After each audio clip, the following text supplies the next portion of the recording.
আমি মাঝে মধ্যে কিছু ওই যে প্রেম প্রীতি নিয়ে এগুলো নিয়ে কথা বলি, আমাকে প্রশ্ন করে যে হুজুর পিএইচডি করছে এগুলোর উপর, হুজুর কেমনে এত কথা জানে? আরে ভাই, তুমি আমাকে প্রশ্ন করো।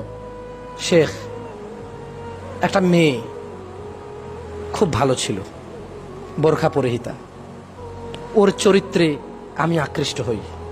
চতুর্দিকে এত বেপরদা মেয়ে, এত খারাপ আজে বাজে মেয়ে। একটাই মাত্র আমার স্কুলে মেয়ে ছিল যে বোরখা পরে আসতো। ও নামাজও আদায় করতো, কারোর সাথে কথা বলতো না। অনেকে ওকে প্রেমপত্র দিয়েছে, ওর মধ্যে একজন ছিলাম। সবাই হাল ছেড়ে দিয়েছে, আমি ছাড়িনি। আমি একটার পর একটা আমার বোনকে দিয়ে, আমার অন্যান্য বান্ধবীদেরকে দিয়ে ওকে প্রেমপত্র দিলাম। তারপরে ও আমাকে বলল ও বেনামাজির সাথে সলাত আদায় প্রেম করবে না। আমি সলাত আদায় করা শুরু করলাম শুধু ওকে প্রেম করার জন্য। ইন্নামাল আমালু বিন্নিয়াত হাদিসের মধ্যে যে আছে যে হিজরত করলো কোনো মহিলাকে পেতে, আর যে হিজরত করলো আল্লাহকে পেতে, সে তাই পাবে যা সে নিয়ত করলো। দেখেন আজকাল ছেলে মেয়েরা প্রেম করার জন্য নামাজ পড়ে।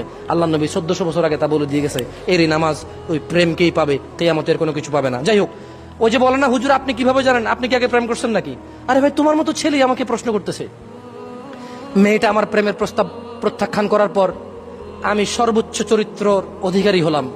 সলাত, ভালো ভদ্র ব্যবহার, শালীন পোশাক আশাক, মাথার চুল কাটিং, সবকিছু নম্র ভদ্র করলাম।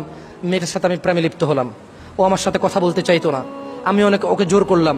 এক পর্যায়ে বললাম আত্মহত্যা করব, হাত কেটে ফেলবো। ওকে ভিডিও কল দিলাম, ওর মায়ের মোবাইলের ছবি পাঠাইলাম, আমার গলার মধ্যে ছুরি। মেয়েটা রাজি হলো আমার সাথে কথা বলতে।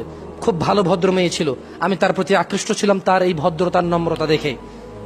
তোমার মতো কোনো ছেলে আমাকে এরকম প্রশ্ন করে, প্রশ্নগুলো শোনার পরে কি আমি বুঝতেছি না এলাকার কি অবস্থা? আমি কি বুঝি না আমার যুবক ভাইদের কি অবস্থা? ধর্মকে অবলম্বন করে একটা ছোট্ট কোমলমতি শিশু বাচ্চা বোন আমার, তার জীবন ধ্বংস করেছ। বললাম, তারপর বলল সে আমার সাথে কথা বলতে রাজি হলো।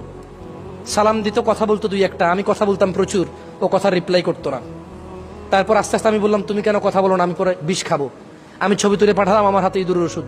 সে আমাকে আমার মোবাইলে হোয়াটসঅ্যাপে বা ফেসবুকে তার ছবি পাঠাইতে হবে। সে আমাকে ছবি পাঠাতে রাজি ছিল না। আমি বললাম আমি পানিতে ঝাঁপ দিব, ছাদ থেকে লাফ দিব। সে আমাকে ছবি পাঠালো। এভাবে 2 বছর লেগে যায় ওই মেয়ের সাথে আমার সহজ হতে। মেয়েটা খুব ভালো ছিল। বলেন তো মেয়েটা কি খারাপ ছিল? 14-15 বছর বয়স, 16 বছর বয়স, ছেলেটার বয়স 22-23 বছর। ও ফুসলাচ্ছে। হ্যাঁ, মেয়েটার একটা দোষ ছিল যে এর কথা চলে আসছে। প্রথম দোষটা ছিল যে এর সাথে প্রেম করার এগ্রি হওয়া, যে ভালো ছেলে হলে প্রেম করবে। বাট ছোট্ট মেয়ে এই অপরাধটা করতেই পারে।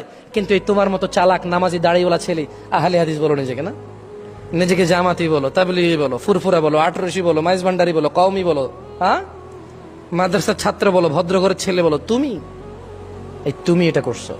তুমি একটা কোমলমতি আমার ছোট্ট শিশু বোন, তাকে তুমি ঘর থেকে বের করছো। আর তারপরে তোমার যখন কয়েকদিন তার সাথে থাকা হয়ে গেছে, সব কাজকর্ম তোমার শেষ, আর একটা মেয়েকে দেখে বলতেছো যে লা লা লা লা লা হারাম। আমি